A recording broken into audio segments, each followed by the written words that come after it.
Are here on a touchdown Tuesday. Me, myself, Mojo. To my right over here. Yo, Mel the Guru B. Jay the Truth.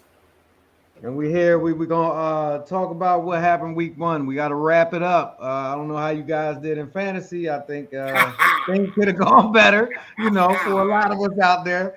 But that's what we're here for. We're gonna give you that expert advice. Make sure that you're prepared for week two. Make sure you can put week one behind you, but hopefully you learn something and grow from the experience, whether you won or lost. Still a I learning love week experience. one. I love Yeah, week I one. love week one. It's kind of Yeah. easy for me. What'd you guys do as far as your lineups? Did you go with what was picked, or did you switch it up? Oh, well, I mean, yeah. Sure. Well, y'all know I'm in 12 different leagues. I went 11-1. That's right. Went 11-1. And for the most part, yeah, I did. I stuck to my guns at the last second.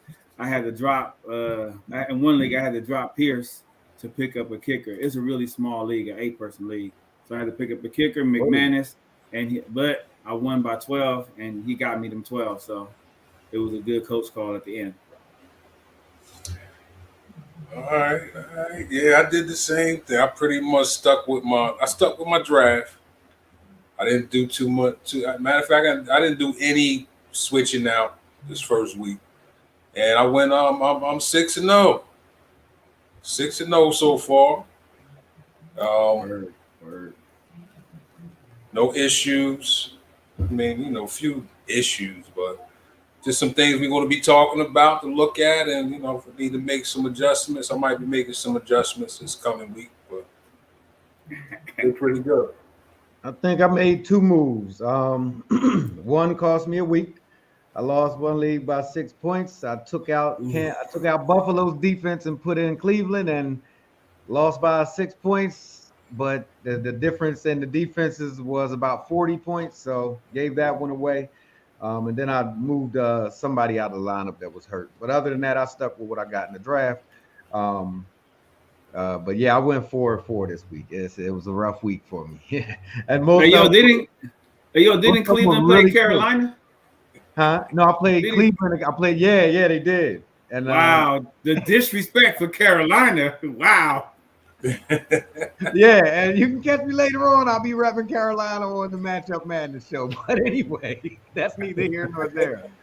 Uh, but yeah, and it's crazy because I'm putting Cleveland defense back in this week. It may sound stupid, but they're playing the Jets. The So Jets, yeah, as so you I should, as you can't should. go wrong. Can't go wrong. Yeah, Um, I'm streaming them. I'm streaming them. Same here. yeah. I tried to convince Junk Phil to come on today, after he guaranteed victory most of last week. How did that particular matchup work out for you guys? I'll let you go first, Jay, if you Well, want. of course I won. Like I said, I'm 6-0, so it wasn't too hard. It was pretty much a. I'm not gonna say it was a blowout, but I won convincingly. Yeah, it just depends on what you consider a blowout, I guess. Yeah, it's all relative. If we ask Uh, him, he'll say you just wow. squeaked that victory out. Well, I know he ain't gonna say the same because in our league, he called himself JP Bulldog. I don't know if that's for just playing or just pretending or just pranking or what that JP stand for. But the Bulldogs, I'm looking at him more like puppy child. Why am I going in hard? Because he was going in hard before, and I was trying to be a humble host. I think pretty much he was. I was projected at. I'm not really big on projections. I was projected at 239 and I believe he was projected at 237.7, something like that. And he ended up with 237. So he got his projection, but I got 314. So I believe in the league, I had the highest point Just tell too, if us I'm not how mistaken. big I knew it was coming. I knew it was coming. Yeah, You said what? Oh, I yeah, knew yeah, it yeah. was You know coming. it's coming. You know it's coming. But with that being said, I try to tell him, I had Derek Carr going against Lamar. I had Mixon going against Henry. I had CH going against Connor. What Adams against Judy, and I know. Oh, I had Hawkinson. He had Whaler. let me see, Brown versus Dot. He put Dotson in the lineup. I mean, he left out on that, but he did put Dotson in the lineup. And of course, my flex was sexy because I had Sutton, he had Kirk, and and then even on my bench, I had Kirk Cousins.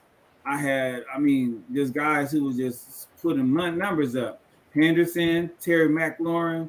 That's what my bench looked like. So, so it sounds like your I'm team looking forward to lived next up week to already. expectations. So for you guys, it sounds like your draft strategy definitely worked as far as week 1 is concerned. That's what I'm getting out of this. Yeah. The balanced approach. I mean, you had some people that underperform, but as long as you keep it balanced, you don't have to just hang your hat on one player. Right. And when you happen to have a group of people that overperform, it kind of helps out to get that highest score of the week. Congratulations, Guru. I'm sure you'll take that W. We'll see. I'm sure I'm playing you sometime soon. I'm playing JP Bulldogs, Puppy Child this week, whatever we go call them. Well, congratulations in advance. JP Bulldogs. They got them projected to beat me as of right now. I'm projected to lose. We'll see. You guys were projected to lose too, so I'm just hoping that pattern keeps up. I'm also with Jay. I'm playing you in the league, I think, this week as well. So yeah, it'll be interesting. We'll have a lot to talk about. I didn't get a chance to see the matchups yet. No worries. They got me tearing you down a bit. So see about that 6-0 next week. We'll see. And Guru will just wait on you. I'll wait on you for another week. Yes, sir. So moving from that, so we had the draft strategy. What kind of team composition? How do you feel about your team moving forward? Like, are there any moves you feel like you need to make? Like, you feel like you're good at running back, at tight end? I have one team. I definitely have to look at the running back position. Just a little. It's a little unbalanced. So I'm looking at hopefully some waiver wires and maybe a trade. Might be throwing a few trades out this week just to try to balance this team out. Also tight end in one league. The one league, matter of fact, the league that I played Puppy Chow in. I'm looking at maybe picking up a tight end off the wire. All right, well, I'm letting you know if you need some trades, the Guru's office, the general manager's office is open because my bench is stacked. To answer your question, Mojo, on my end, I have to say the same like Truth did. In most of my leagues, I need to pick up a tight end. What my philosophy is. If I don't get one of the top 3 tight ends, I'll just punt that position and come later on, round 11, 12 or so, and get a tight end. So I got it. I got the Njokus of the world, and so I may have to look into something else, but I'm sure I can make some magic happen with my stout bench. Yeah, for me, I'm kind of in a similar position where I'm comfortable with my running backs, wideouts, even my quarterbacks. In a couple of leagues, I didn't really draft quarterback very high. I waited it out, and it really paid off because I got some really good other fill-ins. But tight end, I really waited late in like all of my drafts for tight end, so I'm stuck with the Higbees and the and like you said, the Njokus and those guys. While they can be serviceable, it's when you lose by a couple of points, it's like wow, wish I had a better tight end. And that's actually a good philosophy because in a couple of leagues, I punted the quarterback position and I just went ahead and got Kirk Cousins. And a lot of people was kind of downing on Kirk C, but it's like the number one wideout is who? Justin Jefferson. Who's throwing him the ball? So that means the person that's throwing the ball got to get some money, got to get some points. Yeah, he may get a pick or here or there, but a pick might get you minus 3 or 4 points versus all the touchdowns, plus 6, plus 12, plus 18. Come on, give me Kirk Cousins. Let's roll.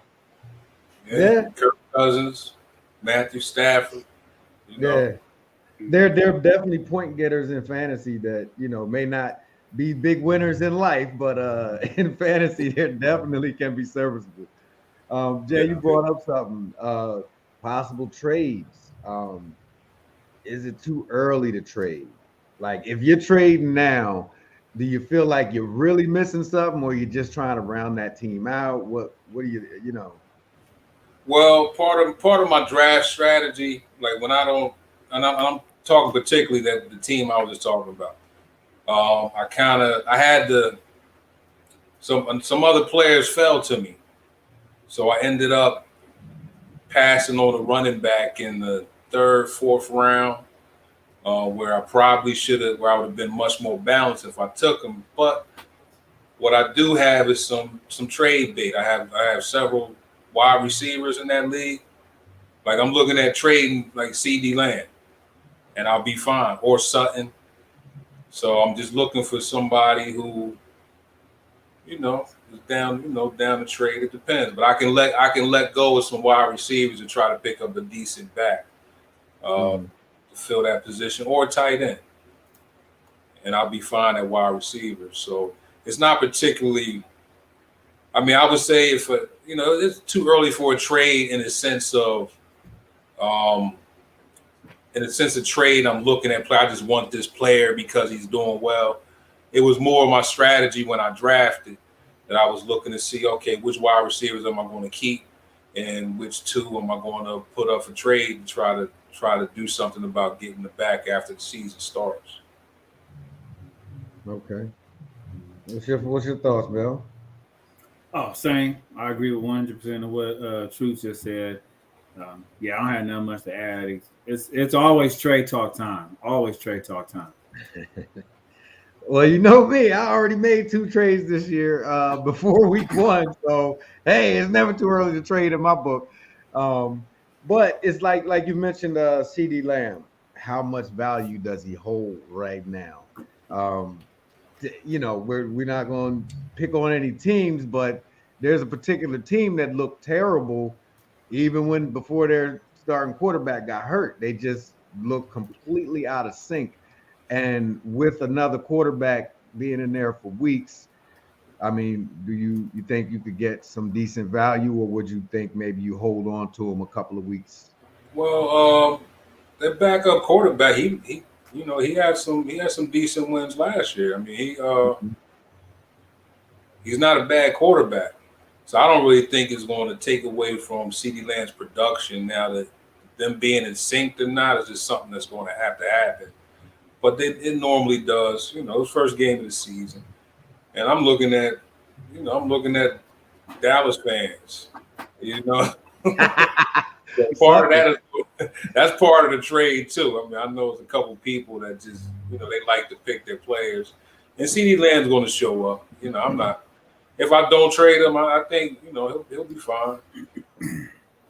Yeah. Now let's not be in a Cooper rush to give Dak a hand, because I'm just saying. Let's not be in a rush to do that. Let's not be in a rush. Dak. Well, according to the real doctors, it's going to be 6 to 8 weeks. But according to Dr. Jerry Jones /owner /coach /GM /everything, he said that Dak's going to be back out there in the next 4 weeks.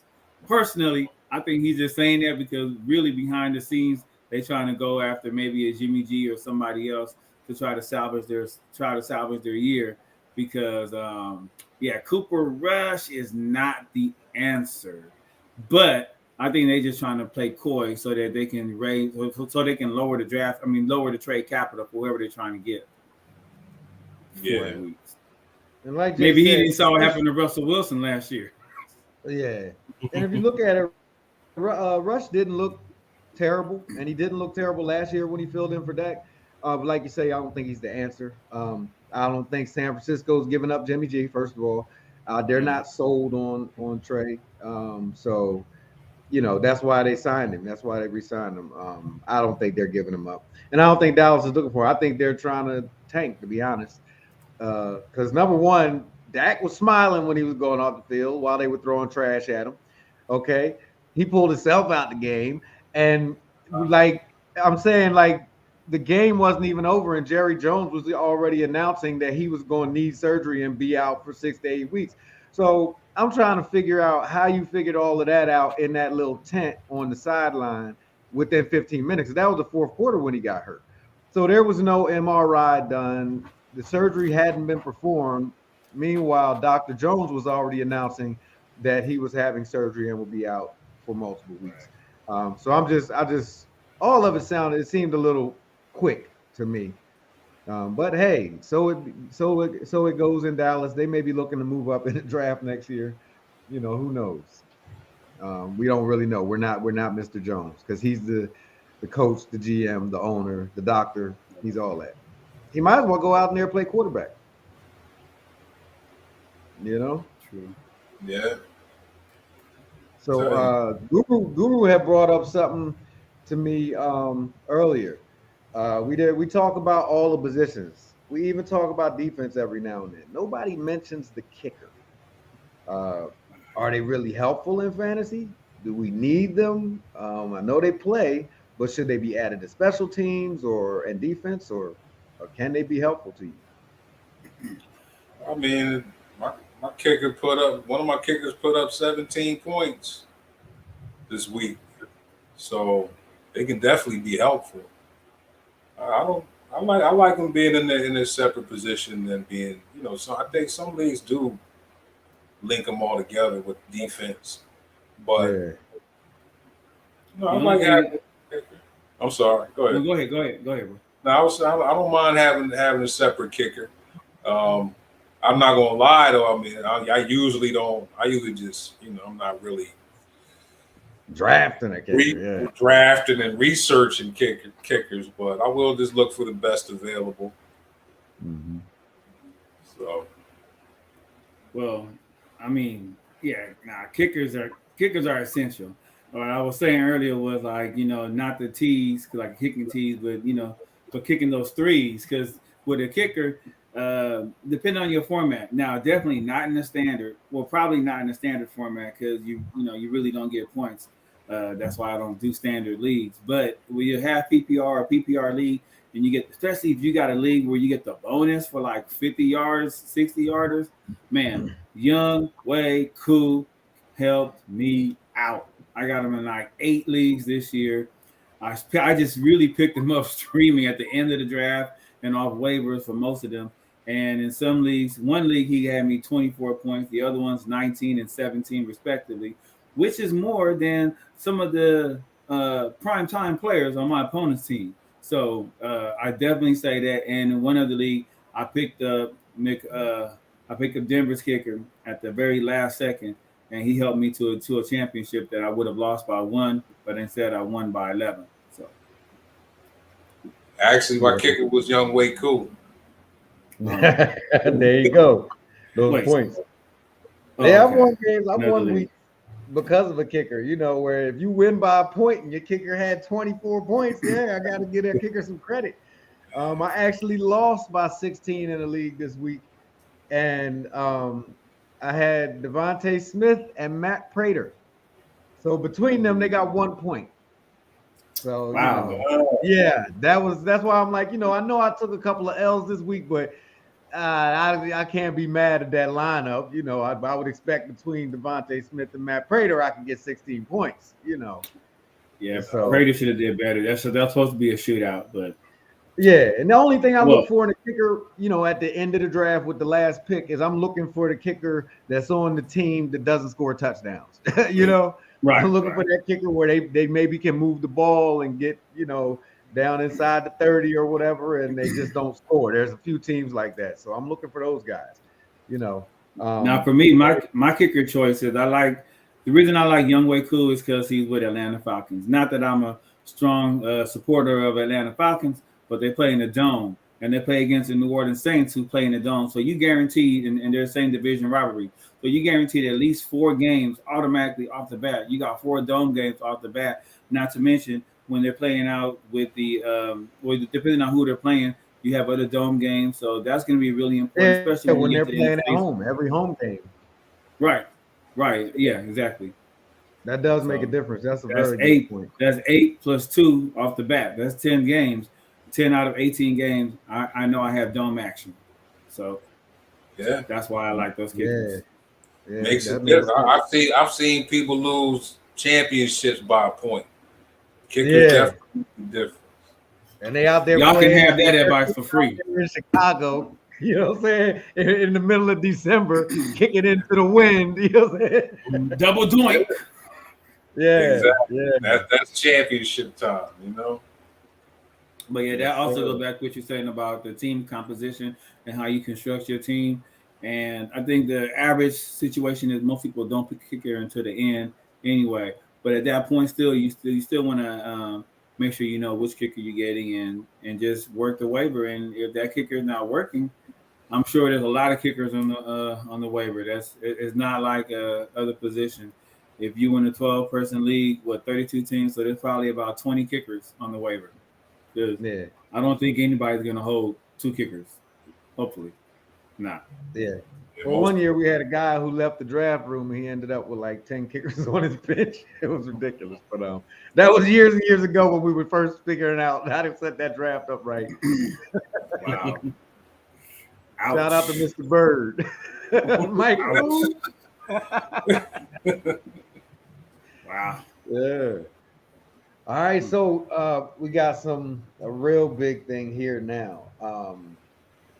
Waiver wire targets. Who's on the waiver wire that impressed you or is likely not rostered in most leagues that you may be trying to target this week? Well, I am. I don't know. I tell you, not. It's no big major. It's not a person that I'm really. It's some real interesting people though. Now, one, and I'm not sure if I really believe. I don't know if I really believe it, and that's particularly that's Washington, Curtis Samuel. Mm-hmm. But I'm looking at targets. You know, when I look at pickups, because you know every game is going to be different. I'm looking at this: how much was this person target? What was their usage?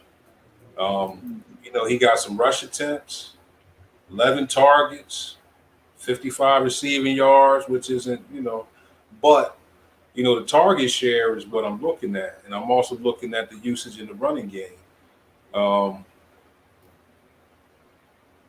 That's one guy. That's one person I'm targeting. Another person in Jacksonville, Zay Jones. I really was trying to target him in the draft. I just kept forgetting about him. He was so far down on the in the draft log. A few drafts. I just forgot about him. And he actually is turning out to be what I thought he was going to be. So, like I said, now that's what I'm looking at. I didn't see any running backs that really intrigued me that much. Couple backups. I'm not really into the Jeff Wilson, the San Fran running backs. It's just their scheme, and I've never had a San Fran running back on my team. So, yeah, for me, Curtis Samuel, Zay Jones, both of them are not really rostered too much. I'm seeing them on my waiver list, my free agent list. So, I'm seeing if I can pick them up. I'm not too high on the waiver wire, so. So you're not feeling Robbie Anderson? I mean, he changed his spelling Robbie of his name. Anderson, he out there. He's all over the place available. I promise you. He didn't change the spelling of his name, and look at him now, over 100. You're not feeling Robbie? Yeah, he hasn't done that in over a year. I don't believe him.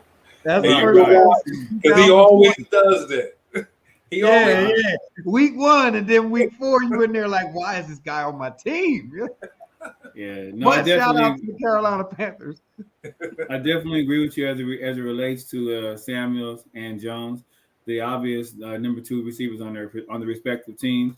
And if that's what we're looking at, you also got to take a look at Corey Davis. I know it kind of makes you want to vomit when you say that because it's a Jets player. However, in fantasy, we don't really care about the wins and losses. We only care about the points. And so Corey Davis, he did have a high target share. The other 2 people who I would add, I know you said you're not really big on Jeff Wilson, but I would say take a peek at him. And the reason why is because obviously you're going to be without Eli Mitchell. they did sign. I'm sorry, the Niners did sign Marlon Mack to their practice squad today. So that is going to be some backfield competition. However, for this week, Marlon Mack's not going to be up to speed with that offense just yet. And so it's going to be the Jeff Wilson show. Of course, Debo's probably going to take some running as well, Trey Lance, but it's going to be the Jeff Wilson show. And he did prove last year when Eli went down that he was able to be sustainable as far as moving the offense forward. And then the only other thing I would kind of say is to keep an eye out on Isaiah Pacheco. I talked about him before. He's the running back / wide receiver out of KC.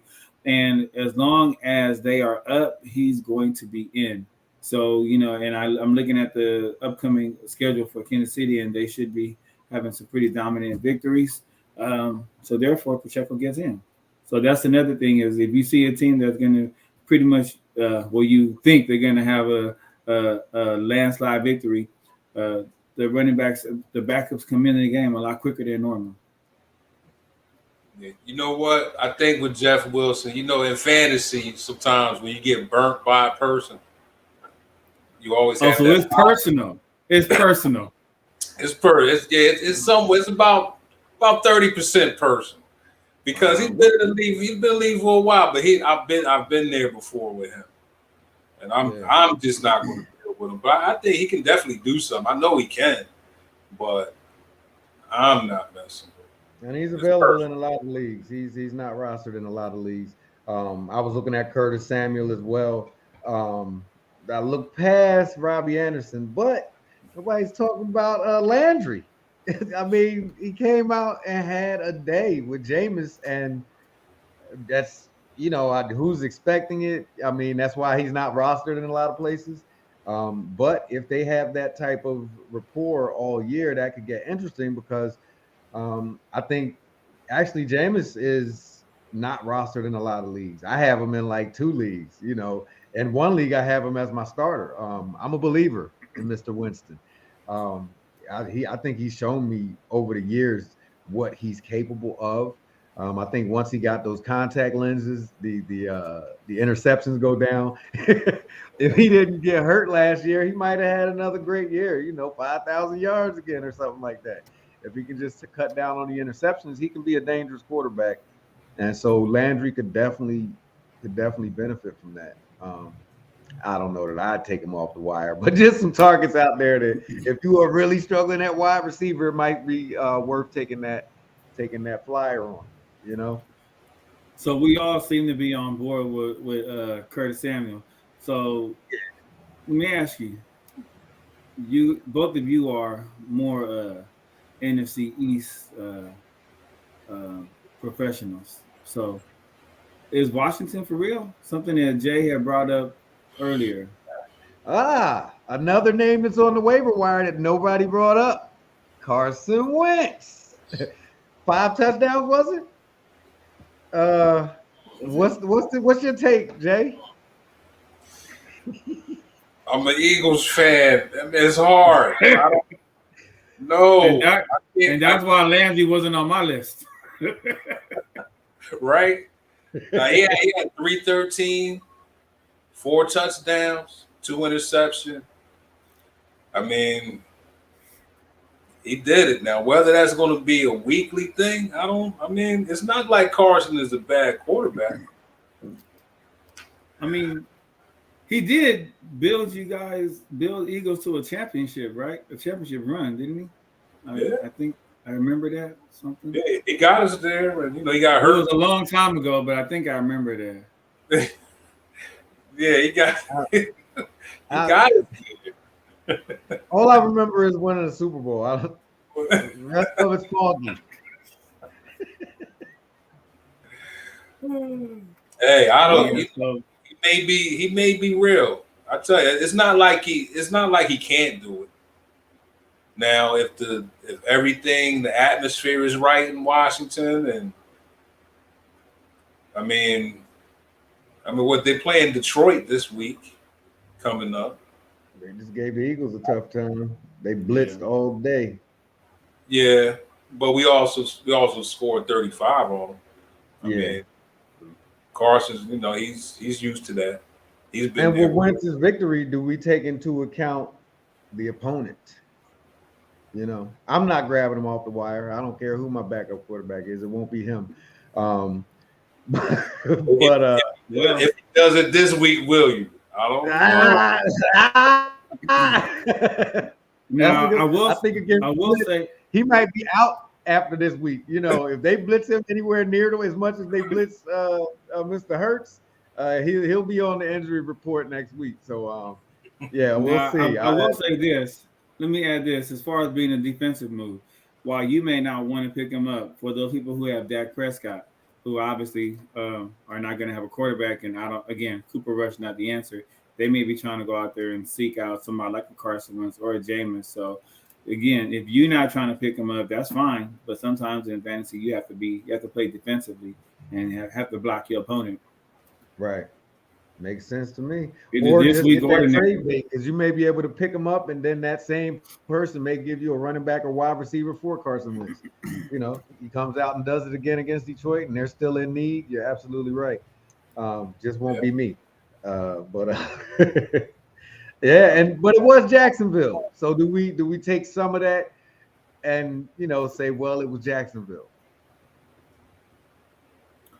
Hey, the NFL team. I mean, It's an NFL team. Man, oh man.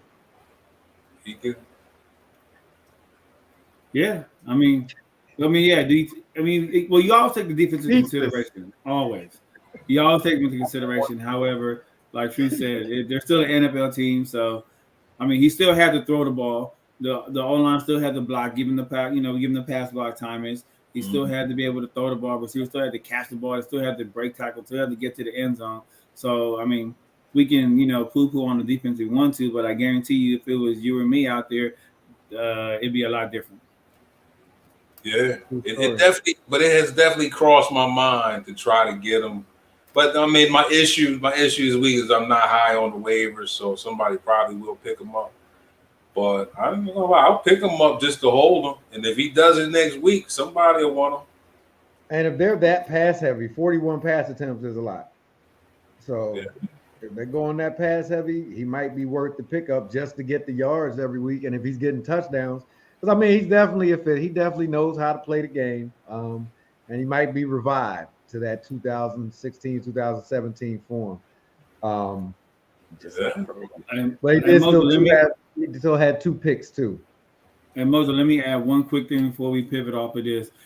Also take into consideration the composition of that team. They were moving away from Antonio Gibson. They had him returning kicks until the unfortunate injury to Brian Robinson. They were moving away from him. So their game plan was not for Gibson. So now that they have to pivot and get back to him, I don't see it being an equal split between pass and run. I see it being much more pass heavy because, again, that's not what they're trying to do. Of course, they have the short dump offs to him but that's not. I don't think that's what they're looking for right now. I don't think that they're feeling Antonio Gibson. And I think they really wanted a more proficient quarterback just so they could pass the ball more. They had Heineke, who was, he was managing games more than winning games. So I definitely see what you're saying there. What about Duvernay? I see him on the wire in a couple of leagues. Is he worth a grab? He appears to be for real. Is he for real? Huh? He appears to be for real. The only problem is he's supposed to be the number 3 receiver. So outside of Mark Andrews and Bateman, however, he did have more targets than Bateman this week. So, what was that? I didn't really pay attention to that part of the game. I don't know if the scheme was to, double down on Bateman or give him extra covers over the middle. But Duvernay seemed like he is for real. Yeah, Duvernay. He's from Penn State. I believe so. I may be wrong, but he was good, and I know he was good in college. I can't remember if he was Penn State or not, but he was a good receiver in college. I can see him now. I didn't get a chance to see the game. Where was he playing out? Was he playing out the slot? Now he caught a couple of deep balls too. Yeah. Yeah. So they're saying he's going to be the preferred deep threat actually for for the likely MVP candidate Lamar Jackson. So if he's that guy, whether he's a 1 or 2, it doesn't sound like he's a 3. So if he's a 1 or 2, he may be worth a look-see. I don't know. Now, I mean, I'm always a little skeptical. All right, I drafted him in 2 leagues, so yeah. I mean, I'm just a little skeptical looking at all right, 4 targets, 2 touchdowns. I'm not, and Baltimore is run heavy anyway. Yeah, I'm not sure how. I didn't get to see the game. I don't know if they were lucky touchdowns, what the situation was, but I like to see more targets as far as usage. To make sure he was definitely part of the game. And I'll have to go back and look at that. I have to go back and look at that game. But I mean, he was on my radar a little bit before the draft. Before the draft, I just saw other rookies that were, I just liked a little better. I actually started him in 1 league and left him on the bench in the other. Like, I'm not rushing out to grab him or anything because I think, I have other things available. But like you say, 4 targets is minimal. That's not really enough for me to, be running after you. I get the 2 touchdowns, but 4 targets is not much. Yeah. So you're not feeling OJ Howard, 2 touchdowns, 2 targets, 2 receptions, 2 for 2. That's almost like Mike Evans last year. 100% of his catches and 100% of his catches are touchdowns. I mean, it gets no better than that. It gets no better than that. That was a la Mike Evans last year. Yeah, 2 catches, 2 yards, 2 touchdowns. I think week 14 and 15. So. Yeah, in the words of Jay-Z, I don't believe you. You need more people. I'm sorry. I need to see. I need to see a little more. He just had to be in the right place at the right time. But I don't know. You got to see. I mean, it may spark something for him. Right. Maybe not, but yeah.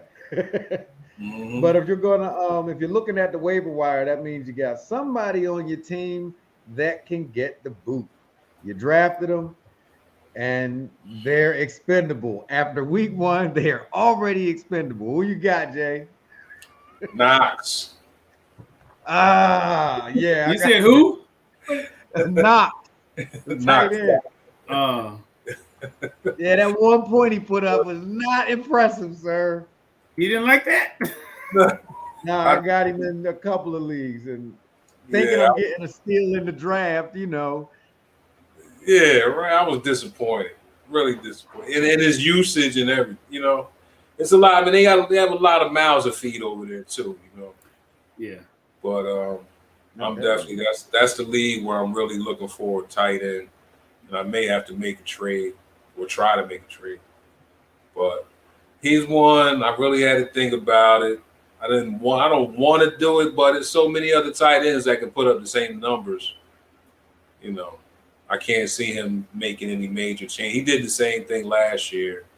I just, with them losing a couple of receivers, I thought he would get a little more usage, but guess not. Isaiah McKenzie's taking all of his targets. Yeah, especially with the kind of points they put up. Like, why is he not involved? Yeah, that's worrisome for me too. No. Yeah. Watch definitely. Oh, my bad. Go ahead. Watch next week. He get 2 touchdowns. Go ahead and drop him and pick somebody up. I still don't believe him. I'm sorry. Go ahead, Guru. No, but you said it very poignantly. There's too many mouths to feed in that offense. I still would. I'm not really a dropping Knox right just yet, but keeping in mind where you had to draft him, you had to probably draft him around 9, maybe 8, but usually around 9 or 10. So I'm not overly concerned with that. For me, the guy who I'm dropping, who I don't even know why I drafted him, but I know why I drafted him because of the promise of what he could do, and that's Mr. Tony out of New York.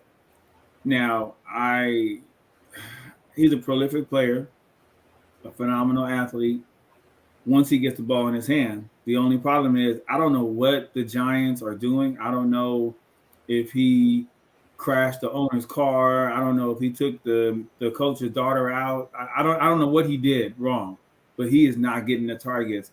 And now that we have the resurgence of Mr. Saquon, I don't see what they're doing with Tony. They didn't even use him. They gave him two targets and a minimum amount of plays. So he's off of my team. He can be on your team now. I completely agree with you, Guru. I didn't like what the coach said, after the game. What did he say? I missed it. He said they're going to be playing different receiver sets, and it just wasn't, they just didn't use his set. He should be getting more targets. But I didn't see Shepard came back. Shepard had a nice game. Mm-hmm. Like you said, Saquon is back. I'm looking. I have him on two teams, and I'm looking to pick some people up. I'm like, should I drop him? It's a hard one because you know how good he is. Yeah. In one league, I'm dropping him tonight. I already put him on waivers. I'm trying to pick up the Rams defense is available and Cleveland defense is available. So I already put my waivers in. Mr. Tony is gone, and that's a 12-man league. I don't know how they're there, but they are. So He's already gone. Yeah, you got to forward his mail to the waivers. About defense, they probably let the computer take their defense for him or something. Right. Because those two defenses shouldn't be on the waiver. Well, they won't be because I have the number 2 waiver pick, so one of them will be gone. Yeah. Well, I got Knox. I'm dropping him as quickly. I want it, but then like Truth Jay was saying, drop him. He's on the waiver wire. And, in 2 weeks, I'm playing somebody to pick them up and he gets 2 touchdowns. That would really bother me, especially because, like you said, I picked him to kind of fill out my starting lineup. So probably around round 9 or so. And then in our league, in the Faces League, I've got him and Njoku. They put up a point apiece. So where do I go from there? Where do I go from there? Like eeny, meeny, miny, mo. I don't even know who to play this week. Just have to wait them out. You got to wait them out. Yeah. Well, don't worry. The Guru's office will be open if you need some advice later at the end of the week. Yeah, I'm probably leave Knox in because I think they were just really intent on coming out and blowing the doors off of them and they didn't get the ball around to him. But I got Jazeki in another league, but he's on the bench. But I can do away with him. I don't even know why I have him. And Devontae Parker, that's another one. I drafted him in one league. I can't stand him. I've had him before. I never liked him because he's inconsistent. He had 2 targets. He's on my bench, thankfully. But 2 targets, I'll draft another. I'll go get another kicker off the wire or something. Second defense or something. Because otherwise he's just gonna frustrate me, especially come down bye weeks and such, Yeah. Definitely expendable. And then we go from draft to drop to what some call Fantasy Island, as the Guru put it. These are, your standouts, those who really, and are they real? Are they for real? We talked about a couple of them already that maybe had some really good days, some touchdowns out there, because obviously it's fantasy, so touchdowns are really going to matter. Who are these guys? Give me some names. Well, your tier ones, your Jeffersons, your AJ Browns, your Devontae Adams. And one thing I did recognize in this draft, different platforms, of course, have different rankings. But in this draft, for most platforms, the top RBs did not perform as well as the top wideouts. So you got Justin Jefferson, smash. Cooper Kupp, smash. Devontae Adams, smash. Jamar Chase, smash. Stephon Diggs, smash. Top 5 receivers, smash. Yeah, 5 or 6. And then you look at the backs. Jonathan Taylor, okay, he's all right. CMC, Derrick Henry, Austin Eckler. So the top 5 running backs versus the top 5 wideouts definitely did not pan out. And the receiver, and I'm sorry, the backs went off the field, off the chart way faster than the wide receivers. So when you talk about Fantasy Island or who's on all on their own, I have to go with the 5 wideouts that I just mentioned. They pretty much showed up, they showed out, and they showed why. Philly showed why they went all in on AJ Brown. Vegas showed why they went all in on Devontae Adams. And so those would be the ones as far as the wideouts who I would say. As far as my backs, I was really impressed with AJ Dillon, and I have him in about 9 leagues. I'm a real AJ Dillon guy. I was impressed with James Robinson. I actually had one league where somebody was trading me James Robinson for Stevenson, and I could have sworn I hit the trigger, but today I didn't see him on my lineup, so I have to discuss that with the commissioner offline. But but definitely, those 2 guys did a lot to help.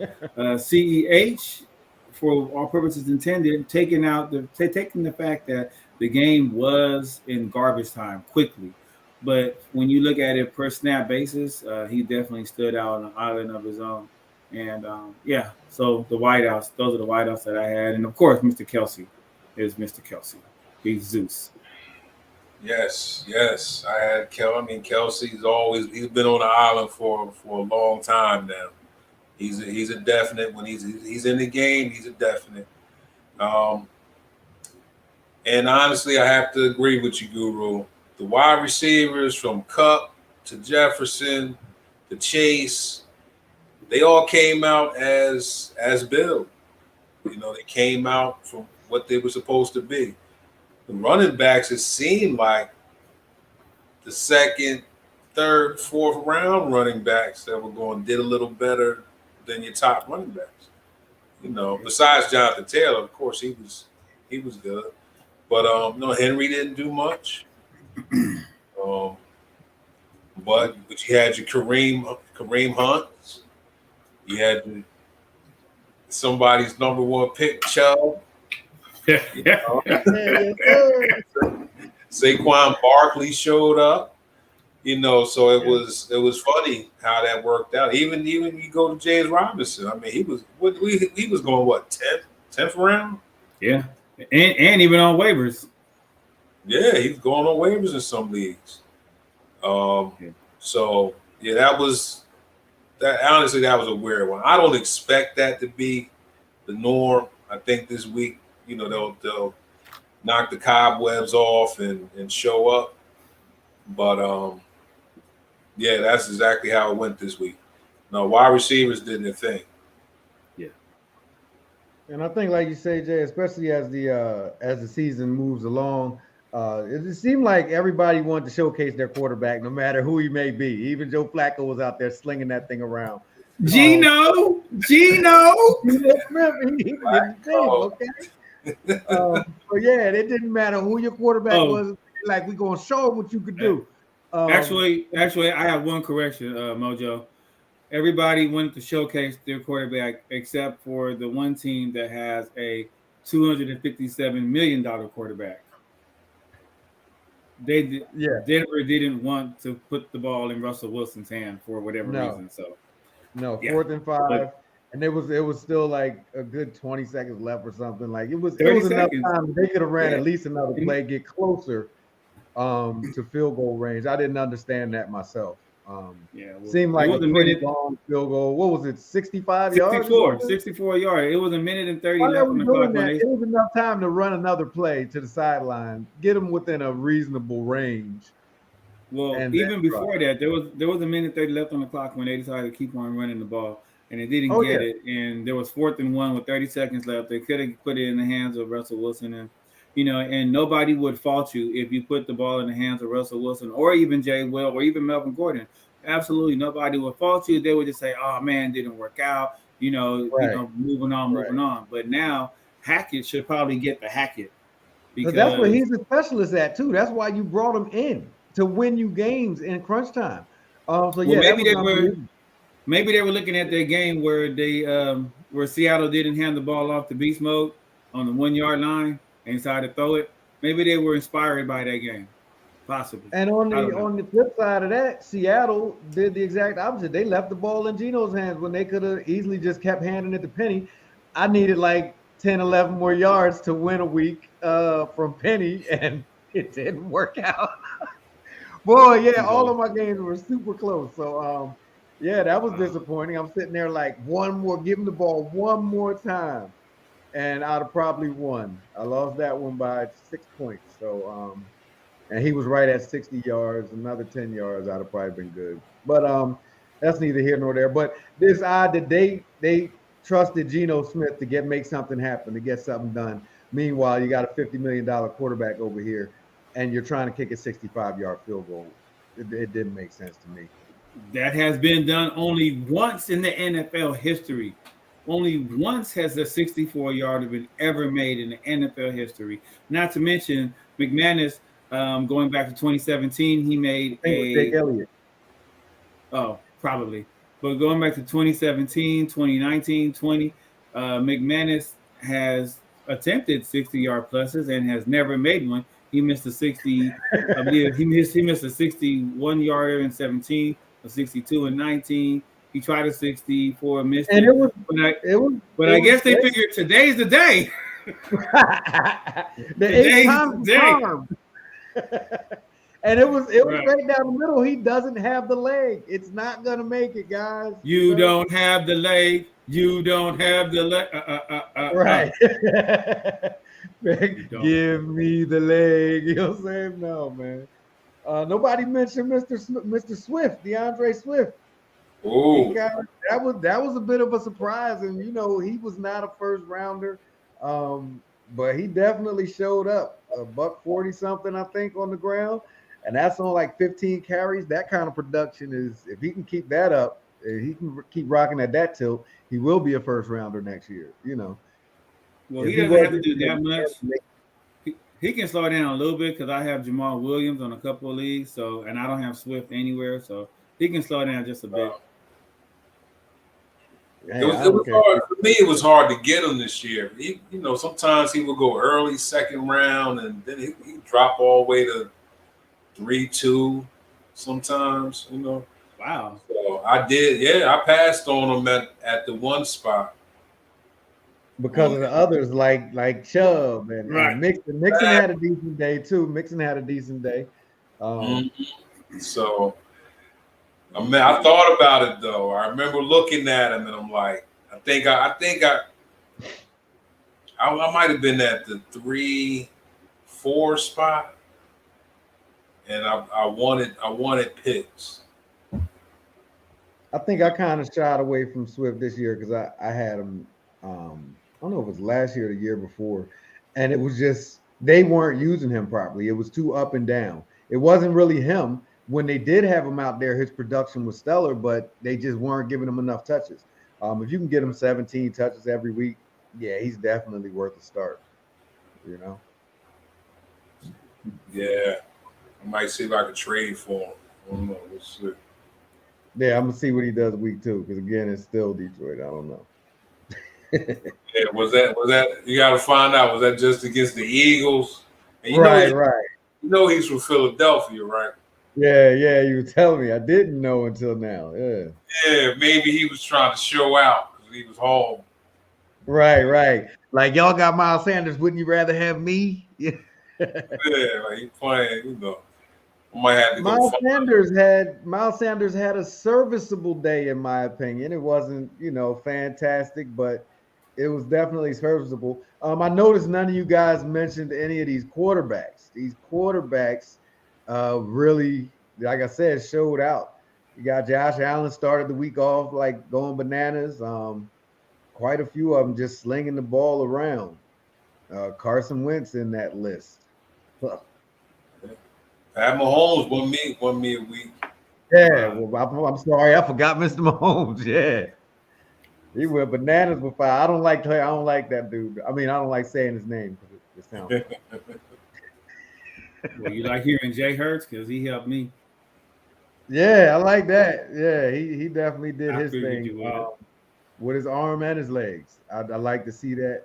I like those versatile quarterbacks that can do a lot of different things. Hopefully, he doesn't have to win so many games in that fashion. But they just brought the blitz like every down. You know, we still have some naysayers that are like, "Oh, he ran around too much." He didn't really have a choice. You know. Yeah, I mean, he got it done. Yeah. And for those that say he has no arm, that ball that he threw to AJ was in the air a good 50 yards. So cut it out. Right. Exactly. Now the other thing about the island is it's not always just about the heroes, but the zeros. And to me, one of the biggest ones was Mr. Aaron Rodgers, Mr. RELAX himself. And I guess we Mr. found MVP. I guess we found out how important Devontae Adams was. Yeah. Devontae Adams to Aaron Rodgers is Tom Brady to Bill Belichick. So you find out exactly what happens when you take your number one guy off of the team or you lose him, and then you're left throwing into etc. A bunch of plus ones. Yeah. Now Derek Carr looks like Aaron Rodgers. Right. Well, yeah, but he did have a couple picks. I know because I started him. But yeah, he did come back strong, which is what I always say. Even to go back to Mojo's point earlier, even if you have a quarterback who is known to throw picks, Jameis Winston, you still have to understand that the picks are going to be minus 3-4 points, but the touchdown ratio is going to be much higher. So when the year before when Jameis went 30 for 30, yeah, he had 30 picks, which 30 times 3 is what, like 90? 5,000 yards and a ton of touchdowns. Right, exactly. Yeah. But he had 30 touchdowns, so 30 times 6 is 1,800. So I'll take the 1,800 versus minus the 90. Right. I'll take that all day. That's why I'm rolling with him this year. It's a difference between fantasy value and win value, team value. In reality, yeah. Right. Yeah. Yeah, Aaron Rodgers. I had him 1 year, and he was terrible that year. Of course, he may have even still won MVP. I don't get it. They put the fanfare around. They put the fanfare where they gave him a label years ago. After he won a Super Bowl, it was like, oh, he's the truth. He's the everything. And so every year you have these expectations. He has a couple of, especially in fantasy, he has a couple of games a year where he really erupts, but he's really pedestrian in fantasy as far as numbers. He's not really he's not in the elite of fantasy quarterbacks. Oh, definitely. He's definitely not in the elite. He's definitely not elite, and we're going to find out exactly what Rodgers is made of this year. He doesn't have any weapons, and when you turn around and you look in the locker room and Allen Lazard is your number one threat, yikes! And he's out. And he was out. Right. Sometimes I think Aaron Rodgers is too good because he knows how to manage the game to win. He may throw. He may end up throwing a lot in the first half, but if he knows he's up, he'll manage the game in a way to where he doesn't have to do much throwing. He's about winning the games. But for fantasy, I think I've had him one time because of that. And exactly on my bench. And I think the biggest zero quarterback wise of the week, not to pick on nobody, Dak Prescott, but like we were talking about before the injury, did he complete a pass? I mean, he was throwing behind receivers, he was throwing in the dirt, he was overthrowing people. I don't know what was going on there, but if that's what they thought was going to win an NFL game, they were sadly mistaken. He's probably, like I said, when he got hurt, he went off the field smiling like, "Get me out of here." I just thought about something you said earlier, Mojo. You said that Dr. Jerry Jones had already established the injury before the medical personnel had an opportunity to make their examination. Maybe Dak's hand was broken before the game started. You ever thought about that? Possibly. Maybe. Yeah, because I mean, Jerry Jones knew. I'm not a fan of him. I'm not a fan of him or the team at all. But it's something definitely looked off the entire game. He couldn't complete a pass, and it wasn't. Even when there was separation, the ball just was misplaced. It was just in the wrong place. So there may have been an underlying injury already going on. because he was very quick to pull himself out the game. Like, nah, I can't move it. And I looked like somebody would tell him get back out there, and he like, no. Look, see, I gotta go in the tent. I gotta go. I got an owie. Look, he jogged off like this. Who does that? Someone that does not want to be there. They mad because the fans were booing him. What you expect? It's week 1, and you trotting to the tent smiling, And Jerry was already headed down to a press conference like, yeah, he's out for weeks, y'all. He out for at least 4 weeks, y'all. What? Right.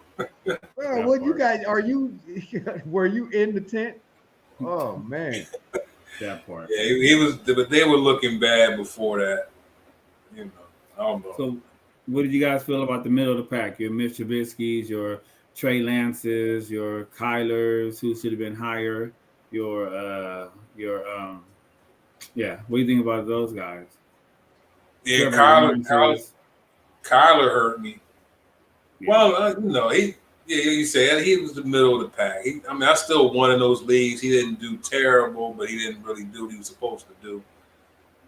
I don't know those guys. I don't even like talking about those guys. It's like I hate them. Yeah. Like, why do that?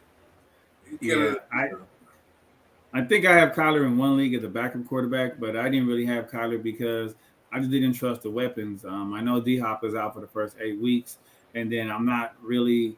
I was feeling Zach Ertz when he was in Philly, but I'm not really feeling him in Arizona. And while Hollywood Brown might be nice, I don't know. I just didn't see the connection, and so therefore I didn't really have a lot of Kyler stock at all. I don't think I have Arizona stock at all. As a matter of think about it.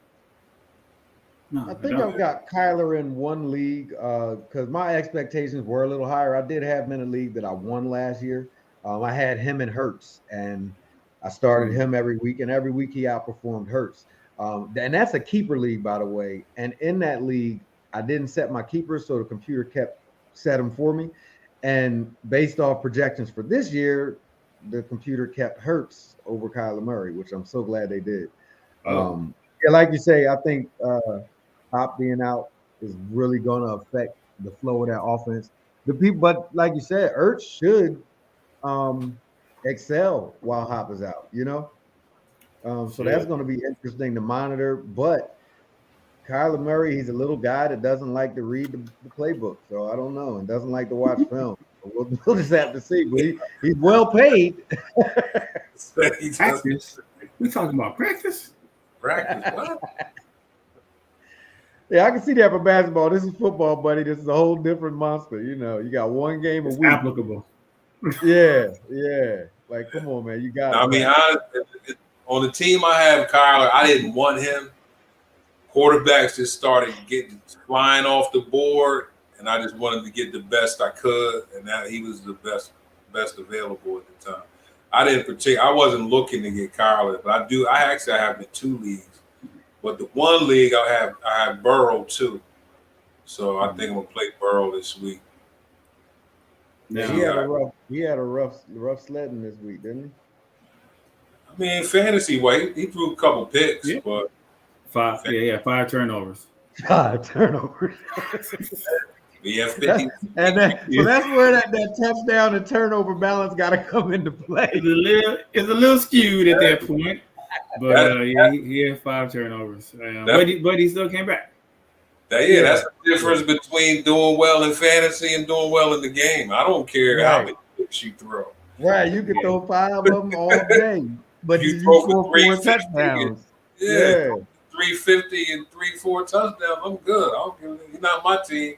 Now, if Hurts does that, I have a problem. Yeah. He's trying to get that. He's trying to get the record. He's trying to beat James's record. You know what I'm saying? But I'm not a Cincinnati fan, so I don't really doesn't bother me if they lose. Yeah, and then I put Lamar in the same realm with Kyler, tier 1 quarterback. But he wasn't. He was drafted very high, and as he should be. He could have done better. He did good. Don't get me wrong. And I might just be biased because I have him and Mark Andrews, and I don't know what he was looking for. But Lamar's going to have a lot on his plate. I don't know if the contract situation was weighing heavy on his head or what the situation was, but I'm expecting a lot of great things out of Lamar moving forward. But then again, most of the quarterbacks in the league this year, they all started the first quarter. Some of them the first half real slow, real lethargic, and they had to get into the flow of things. In fact, I have Kyler Murray and Lamar Jackson in the league where you can start 2 quarterbacks. So it'll work Nice. out. I think it's going to be some weeks, and I'm in it. So that's a total points league, and I'm already in first place. They both did enough, and I got Chubb and a couple of other guys, So Yeah, you probably got you up with the first pick. So one thing, the New York Giants, at the end of the Saquon. game. Oh, we ain't talking about Saquon enough. That boy is No, we did. ridiculous. We talked enough about him. Is the rest of the season gonna go like that, or is that just week 1, get it off your chest, and then next week, 80 yards? I'll make a bold statement. Saquon he won't have that type of game, but he'll have about 120 yard, 120, 130 yard game the weeks that he's healthy. I'll take that, and I would love to have him. I got him on one team. I'd love to have him on more. If that's the kind of output I can get out of him, because you figure if he's got 120, it's likely he's probably punching 1 or 2 in from the goal line, or getting one of those long runs for a touchdown. So if he's back, to that 2018, whatever it was, form, that is going to be very interesting for fantasy, especially with the running backs being as slim as they are at that elite level. So he may find himself in the top 5 for next year's draft. Now, another thing the Giants did is at the end of the game, they went for 2. So there's a little segment that I like to call, week 1 is done, let's go for 2. So what y'all looking for in week 2? What are you looking towards? Who are you looking to play? Who are you looking not to play? Outside of just, mere waiver pickups, what is your week 2 looking like? Or have you projected it thus far? I've been looking at it. I mean, I haven't given up on, like I said, week one, I can't, it's still hard to gauge. I'm talking about someone like a Lamb or like a Mooney. It's hard to gauge some of your number one receivers when certain things happen in the game that they just didn't have the opportunity, or just the game flow wasn't right. So I'll give him another shot. Does Keenan Allen's injury make you feel better about Mike Williams than you did before Keenan Allen's injury when Mike Williams only had 4 targets? No. I can't stand Mike Williams' usage. I do have him in one league. I do not normally pick him up because he's so inconsistent. Now, I don't think Keenan Allen's supposed to be out. He's not supposed to be out too long, right? No, they got the Thursday game this week. That's why he's not playing, but it's not serious at all. Yeah. And then with, what is it, Joshua Palmer and Guyton and Carter. Carter got into most of those targets after he left the game. I'm going to play him because I picked him up as a number 1 or a number 2 wide receiver, but I've always had an issue with his inconsistency. I had to pick him up, Allen missed the second half and still had the most targets.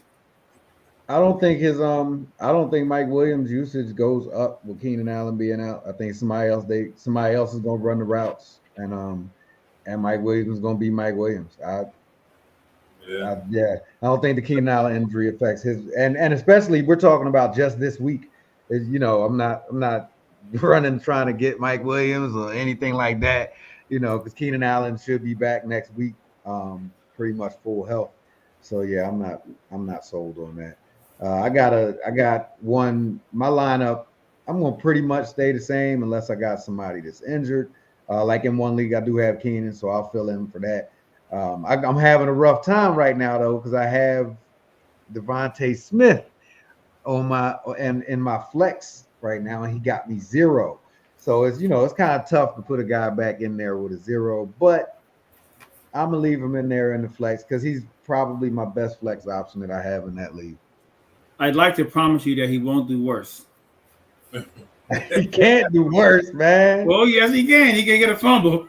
Yeah, true. Negative Thanks. two. Go ahead and jinx him. I have had some of those before. I -2. What do you mean -2? Like, what happened? Right. Who shot him? Yeah. That's what Joshua. That's what Cook James. What is it? James Cook, the rookie. Oh yeah. I did that this week. Yeah. But I will say one thing I had to learn in fantasy, and it took me a few years to learn to have some patience. Mhm. I was I was always real quick. Just somebody didn't score, whatever one of them score, I take them out. I wouldn't play them the next week, and then they come back the next week and do what they're supposed to do. I'm not saying that about Mike Williams. I'm just saying that I would do that sometimes with other players. So I had to start learning to just wait it out and ride it out, and let your players do what they do. And that's why you draft a balanced team, so hopefully you're still putting up good points when they don't do well. Now they give me 2-3 weeks of non-production, then they have to go. And I tell you, no, if Williams doesn't do anything this week, he's gone. But because I didn't want him dropping him gone or gone like that's personal. Like Yeah. I didn't want him in the first place. But I don't know. I don't know if I'm playing Thursday. I don't know. Yeah. I don't know if I'm playing Thursday. I You don't know definitely if he's expect playing? week 2 to I don't see know a if I turn. want to play him. Oh, Yeah, you know how I feel about Thursday games. Anyway, and it's 2 of them this week. No, it's 2 Monday night games. Yeah. yeah. Yeah. I do expect to see quite the turnaround in running back play in week 2. I expect some of the bigger names to show up, and still some of the guys that showed up that were unexpected to still, continue on pace. So Are you referring to like Aaron Jones and Dylan? Because yeah, Dylan led the team in rushing, receiving yardage, and reception. oh no, I traded for Dylan, so I'm fine with that. Yeah, I know you are. I'm talking about I saw other people. Those guys. Yeah, no, not my guy. Those guys. So how Yeah, I that didn't work look out? at for I you? didn't look at what if that trade worked out. Jay but Williams? I think it worked out in my favor. It did. Mac Yeah. Jones had the broken back, and Jay Williams fumbled at the goal line. He got about, I think, 14 points, and Okay. Yeah, so you can have him. he got about the same that Trey Lance had. Put it like that. Yeah. He was And equal Dylan with is going to Lance. be, I think Dylan, you can count on that all season, especially since there's not a lot of weapons for Aaron Rodgers. They're going to have to keep saving him because he doesn't have that deep threat that he had with Devontae. So he's going to be doing a lot of dump offs to the running backs and to whoever else is running across, the slot back and slot receiver. And I'll take it.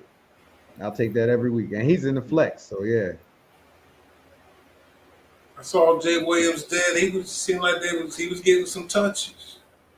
He got some touches, but so did Gordon, and that's the only problem with a split backfield. He got some touches, and so did Gordon. I did see that. As a matter of fact, they gave Gordon. I know the first few goal line touches they gave to Gordon. Yeah, And neither one of them was super effective. So it's not like one of them was a showstopper and they really put up any points. I mean, between them, they might have got what Dylan got. So Yeah. I'm good. kinda- Yeah, Gordon. I kind of try to stay away from Gordon. Always do. yeah, definitely. Even when he's been the solo back, it's like he get, what are you averaging 1.8 yards a carry or something? It's not enough production for me to warrant a spot on my squad. I think we kind of touched on every team except for Tennessee and Atlanta. Atlanta Probably is for good reason. the running back for Atlanta. Great day. Is that for real? No, Maybe. Yeah. He didn't look for real. Buying or selling? Buying or selling, Maul? Buying or selling? talking about Cody Patterson. I only had him in Yeah. Pierce. Damian Pierce. No, that's Houston. Yeah, Cordarrelle Patterson. Oh, Cordarrelle Patterson. I've never had him. I'm sorry. Yeah, no, I've never had Cordell Patterson. I mean, he had a good day. He had a I good skip day. by. Yeah, but I you have him can't. on But my the bench level, in one league, and I'm trying to figure out, is it for real? but the level of sustainability, he's not a. He doesn't have a running back body. So him being able to do that for 17 games, I don't see that happening. That's why I have Algier on my bench because I know they have A. Will, and above him they got D. Will, but D. Will got hurt. A. Will really wasn't up on game, and Algier wasn't even dressed, so he wasn't even dressed for the game. I just don't see Patterson being able to do that. Not to mention, they don't really have any of the wide receiver help outside of Drake London, the rookie, and of course Pitts, who lines up wide as well. So I see them putting Patterson more into that position, more like into a baby Debo Samuel role. But to your point with Houston and D. Pierce, yeah, he was exactly what I thought he was going to be, and which was nothing. So I don't know. I'm out on Pierce, rookie running back on a team that's not really going to be moving the ball too much. Even though Davis Mills did look kind of, he did look above average, but I don't see how that's going to work with that offense at least until like week 6, 7.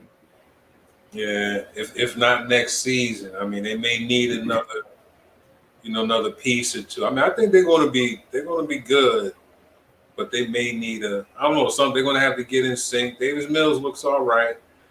I don't want anything to do with their backfield, but Now I love Brandon Cooks.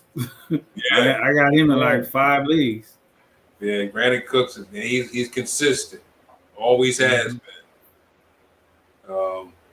But yeah, I don't want anything to do with Atlanta. But I do have Algier on the bench in one league, but it's so I can't wait around for that. I don't know. I need somebody. Somebody had to get hurt quick, and then I don't know how they're going to use the rest of them. There's no telling. True. So And I don't I really know mean, what to take away from Tennessee. I don't know what happened. They were playing the Giants, right? It was supposed to be that was Hey, supposed to be hey, a we come in and we whoop you fail. hey, I And think people meanwhile, you got forget. Saquon Barkley over here going off, looking like Henry. So, But you know what? the worst part is they catch Buffalo this week. So I don't know. They might start off the season 0-2. I Derrick I Henry, didn't I hope watch he that. has a bounce back game. I didn't watch that game, but the Giants finished off last season. I think it was like the last 6 games of the no, I'm sorry, the last 7 games they were a top 10 defense. The last 4 games they were a top 5 defense. So the Giants defense is nothing to sneeze at. They are formidable. Now, the one reason why you probably don't recognize that is because their offense was disgusting last year. So Right. no matter how good your defense is, when your offense, is giving up 25, 28 points, 31 points a game, nobody talks about the defense because you lose. Right. But so we'll see. And Tennessee's missing a huge piece of their offense. Sorry for you. Are you really? Are you really sorry? No, not at all. My boy, one of my friends, he says that they're his second favorite team now for the next 3 years. Tennessee. Yeah. He's an Eagles fan, by the way. Yeah. I figured. Yeah. I figured. But Well, yeah, this is week 1 is done. We're going into week 2. Again, you got us here, the Three Faces of Fantasy. We here every Tuesday at 7:30 p.m. Eastern Daylight Time. Again, me, myself, Mojo, Guru, and Jay the Truth. You can always catch us here. You can also catch me around 9 p.m. this evening, as a matter of fact, right after this show. Be on Matchup Madness representing those Carolina Panthers, more of a commentating role than a that's fan. Eastern Um, Standard Time. yeah, as well as Daylight Savings Time. Y'all might not have that, but yeah, I don't know why they changed the name of it. We need to get rid of it altogether anyway. Also, check us out on YouTube. Please hit the like and share button and even subscribe to the channel. We're just getting started. The season is fresh among us. Any last words, fellas? Week 1 was great. I'm looking forward to week 2. Hitting these waivers, about to go make a couple of moves right now. And week 2 is going to be interesting. It's going to be the bounce back. You get to see what happens, and all of the week 1 injuries and changes. So yeah, it's going to be interesting. We're getting close. We're getting close, and that's all I have. This is Guru Mel B, and like most of you can find us here on Tuesdays. You can also find us here on Sundays at 4:30. Oh, yeah. Same time both days, 4:30 by coincidence. And other than that, like I always say, you can probably find me in the kitchen washing the dishes before my wife gets home, so I don't get in trouble. Well, yes, everybody. Fantasy has started. First week. Don't be impatient. Let everybody work out. You draft. You did your research. You drafted with purpose. Try to give them some time to work out. The people that you're a little skeptical about right now. And let's have some fun. Catch me here on Tuesdays. Also Sundays will be in between the afternoon game and the late game. Let us know how you did, how you doing, and what was exciting for that week. And we'll see you on Sunday. All right, get used to these faces. We're gonna be some fantastic people this year. This week I'm going 8-0 this week, guys. That's my prediction, my early prediction. We might have to start putting the score up, like keep your score like. Oh yeah, we need a scorecard. See where everybody at. You know what? That was something I wanted us to look into, was to just make straight up NFL picks. We can do that offline and share it, and then see which one of you guys can come in second place and which one of y'all can be in third place. Yeah, okay, Guru. All right, y'all, for this evening, this last second show. Y'all have a good night. Thanks for tuning in. Like and subscribe. 3